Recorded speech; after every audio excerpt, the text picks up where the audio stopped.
Hello friends, this is Sangam Forium. Welcome back to my channel Pharmacy Tutorial. Friends, in this video I'm going to talk about Clonafit Beta tablet. या tablet Clonafit Beta.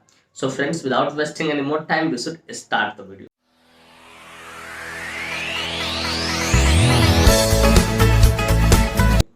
Friends, video को शुरू करने से पहले कुछ बातें मैं यहाँ पे शेयर करना चाहूंगा जो कि आपके लिए एक तरह से वार्निंग है।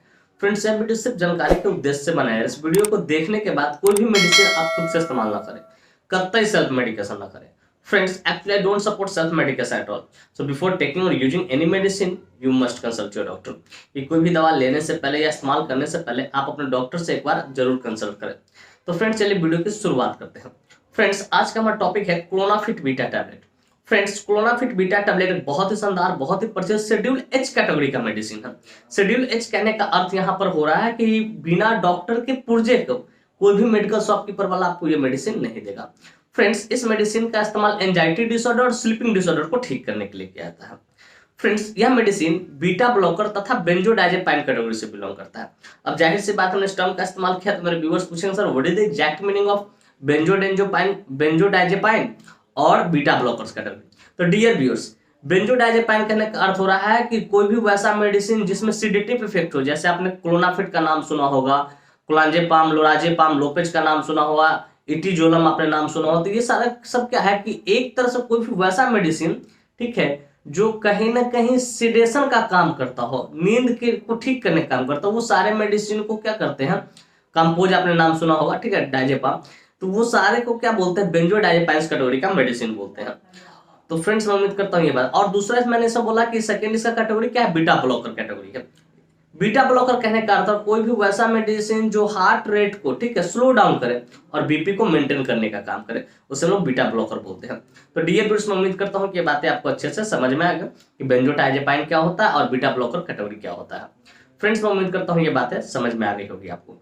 फ्रेंड्स, चलिए बात करना चाहूँ कौन सी कंपनी इसको मैन्युफैक्चर करती है, क्या इसके अंदर मॉलिक्यूल्स पाए जाते हैं, क्या इसके यूसेज होते हैं, क्या इसके कंट्राइंडिकेशन होते हैं, क्या इसके साइड इफेक्ट होते हैं, क्या इसके डोज होते हैं।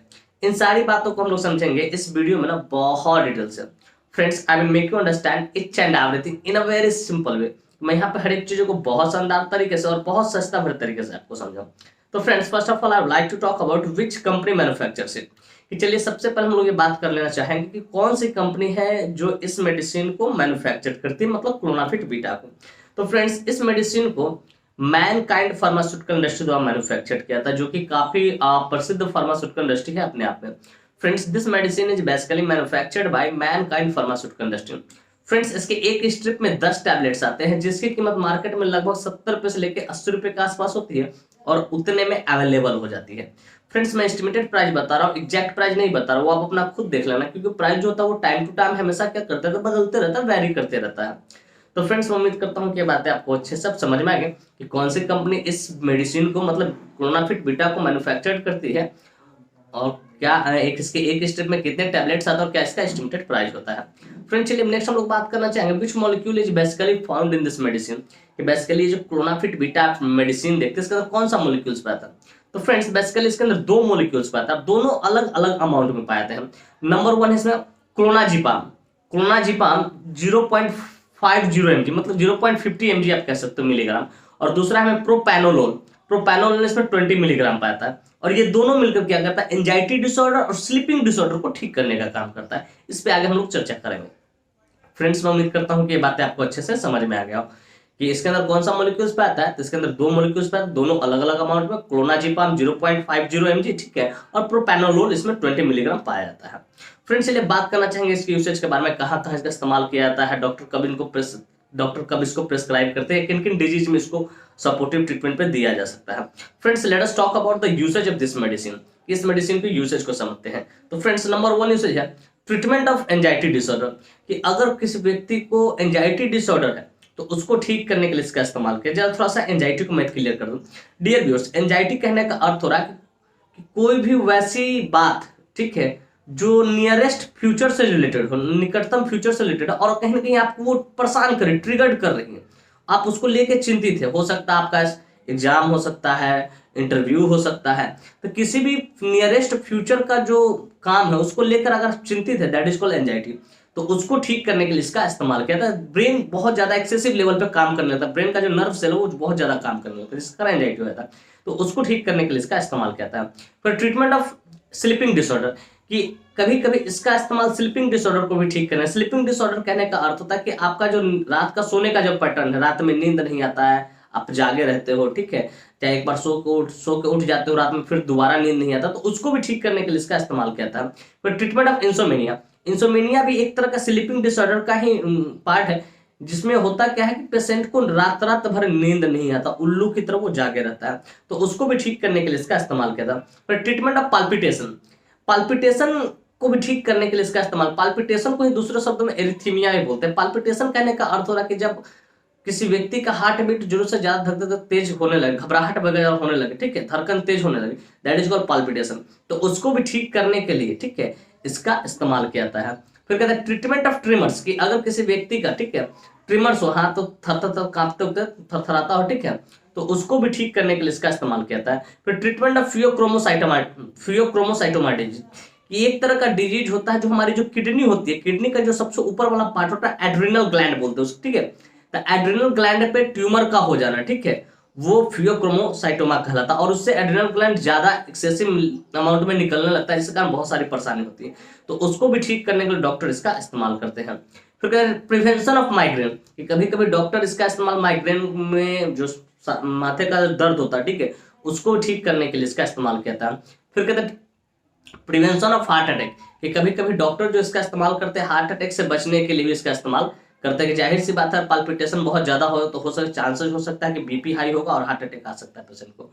फिर कहते हैं prevention of angina pectoris, angina pectoris एक तरह का चेस्ट रिलेटेड पेन है, ठीक है, उससे भी बचने के लिए इसका इस्तेमाल किया जाता है। जैसे ही आपके चेस्ट में धीरे धीरे दर्द उखड़ेगा सीने की तरफ, ठीक है, और भारी भारीपन लगेगा, चेस्ट हेवी लगेगा, कुछ ज्यादा भारी लग रहा है, और ये ततराते हुए रेडिटिंग पेन ऊपर की ओर शोल्डर की तरफ चढ़ता चला जाए, that is called chest pain या एंजाइना पेक्टोरिस, तो उसको भी ठीक करने के लिए टर्म सपोर्टिव ट्रीटमेंट पे डॉक्टर इसका इस्तेमाल करते हैं प्रिवेंशन के तौर पर।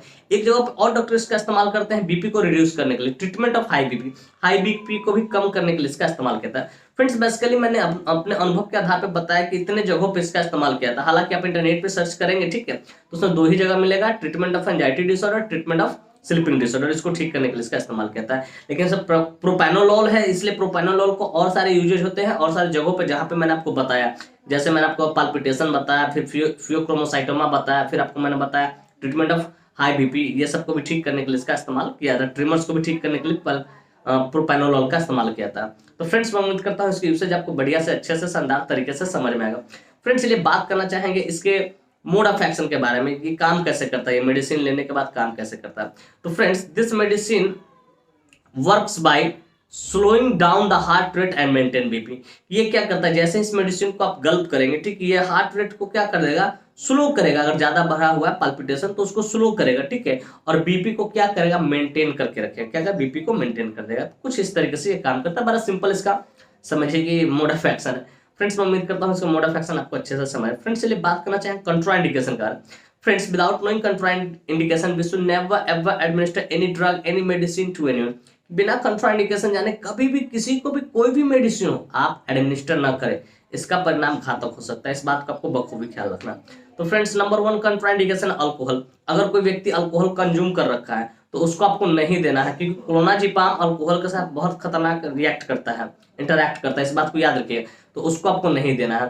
फिर कहते हैं प्रेग्नेंट लेडी की, अगर कोई लेडी प्रेग्नेंट है तो उसको भी बिना गाइनी डॉक्टर से कंसल्ट किए आपको नहीं देना। फिर कहते हैं ब्रेस्ट फीडिंग मदर, कि अगर कोई स्त्री अपने बच्चों को दूध पिलाती है, स्तनपान कराती है, तो उसको भी आपको नहीं देना। फिर लिवर डिजीज और किडनी डिजीज, कि अगर कोई व्यक्ति लिवर डिजीज और किडनी डिजीज विक्टिम है तो बिना डॉक्टर से कंसल्ट किए आप उसे न दें, क्योंकि डॉक्टर डिसाइड करेंगे इसका सुटेबल डोज क्या होता है आखिर।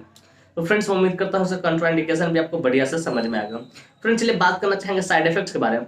फ्रेंड्स जितने भी मेडिसिन होते हैं एलोपैथिक में कुछ ना कुछ तो साइड इफेक्ट होता ही है, ठीक उसी प्रकार इसका भी साइड इफेक्ट है, जो कि इस प्रकार है। नंबर 1 है हेडेक, आपका सर दर्द करेगा। फिर ड्राउजीनेस, आपको लेने के बाद नींद टाइप खाएगा, लेकिन मुझे आलस आ रहा है, ठीक है, जाहिर सी बात है नींद के पैटर्न को सही करेगा, नींद लाएगा तो नींद टाइप का आएगा ही। फिर कहते हैं ड्राउजीनेस के बाद फिर कहते हैं कंफ्यूजन, ये कभी कभी कंफ्यूजन क्रिएट करते हैं, इस दवा को लेकर सोने के बाद अगर आप पूछते हैं तो आपको कुछ अजीब थोड़ा कंफ्यूजन क्रिएट करेगा, ये कंफ्यूजन हो सकता है। तो फ्रेंड्स इसके अलावा कहते हैं डिजीनेस हो सकता है, कभी कभी आपका सर भी चक्कर कर सकता है। तो ये कुछ इसका साइड इफेक्ट्स है। इस तरह का कोई भी साइड इफेक्ट्स दिखे आप तुरंत अपने डॉक्टर से कंसल्ट करें, उन्हें इन्फॉर्म करें सर मुझे इस तरह की परेशानी हो रही है। तो हो सके इसके जगह पर दूसरे मेडिसिन को लिखेंगे, अलग अलग मॉलिक्यूल्स को लिखेंगे। तो फ्रेंड्स उम्मीद करता हूँ कि इसकी यूसेज भी आपको बढ़िया से समझ में आएगा। फ्रेंड्स चलिए बात करना चाहेंगे इसके डोज के बारे में। फ्रेंड्स डोज हमेशा डिपेंड करता है एज पे, बॉडी वेट पे, सिविरिटी पे, जेंडर पे, इन सारी चीजों पे डिपेंड करता है। लेकिन यहाँ जो मैं डोज बता रहा हूँ वो एडल्ट के लिए बता रहा हूँ। 1 into OD ES empty stomach लीजिए या खाना खाने के बाद भी ले सकते, कोई दिक्कत नहीं। 1 into OD ES HS night में लीजिए, ज्यादा बढ़िया ये काम करेगा। तो फ्रेंड्स मैं उम्मीद करता हूँ इसके डोज भी आपको बढ़िया से समझ में। लेकिन मैं यहाँ पे एक हिंट्स देना चाहूंगा ताकि आपको समझ में आए कि देना कब है ये चीज समझ। फ्रेंड्स एक पेशेंट था जिसको नींद भी कुछ दिनों से नहीं आ रही थी, ठीक है, और पाल्पिटेशन भी था, उसका धड़कन बार बार बढ़ रहा था। तो उस पेशेंट को इस मेडिसिन को दीजिए, उस जगह बहुत बढ़िया ये सपोर्टिव काम करेगा। मतलब जिस पेशेंट को नींद भी नहीं आ रही है और धड़कन भी बार बार तेज हो रहा है तो उसको दीजिए, ये बहुत जबरदस्त काम करेगा। तो फ्रेंड्स मैं उम्मीद करता हूँ कि मैंने जो अपना अनुभव शेयर किया ये कहीं ना कहीं आपकी काम आएगी। तो फ्रेंड्स मैं उम्मीद करता हूँ कि बातें आपको अच्छे तरीके से समझ में आएगा। क्लोनाफिट बीटा टैबलेट क्या होता है, कौन सी कंपनी इसको मैन्युफैक्चर्ड करती है, क्या इसके अंदर मॉलिक्यूल्स पाए जाते हैं, क्या इसके यूसेज होते हैं, क्या इसके कंट्राइंडिकेशन होते हैं, क्या इसका मोड ऑफ एक्शन होता है, क्या इसके साइड इफेक्ट और क्या इसके डोज होते हैं। और साथ में ये भी उम्मीद करता हूँ कि मेरी यह वीडियो काफी इन्फॉर्मेटिव, काफी इंटरेस्टिंग, काफी जबरदस्त लगी होगी आपको, और मेरे इस वीडियो से आप लोगों को कुछ ना कुछ सीखने को जरूर मिला होगा। Friends if you find this video informative and interesting, hit the like button, subscribe my channel and don't forget to share it with your medical friends and common friends. Thank you for watching this video. Bye bye, take care, फिर मिलते हैं next video में। तब तक स्वस्थ रहिए, मस्त रहिए, ख्याल रखिए अपना और अपने परिवार का। थैंक यू, धन्यवाद।